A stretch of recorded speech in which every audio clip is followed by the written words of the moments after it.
السلام عليكم ورحمة الله وبركاته.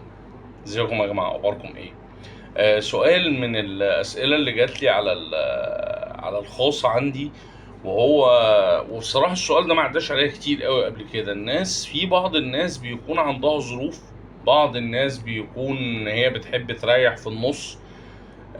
ايا كانت الاسباب، الناس سؤالها بالظبط هو انا الام بي اي لازم اخدها من سنة لسنتين او من سنة ونص لسنتين زي ما بعض الاماكن بتقول؟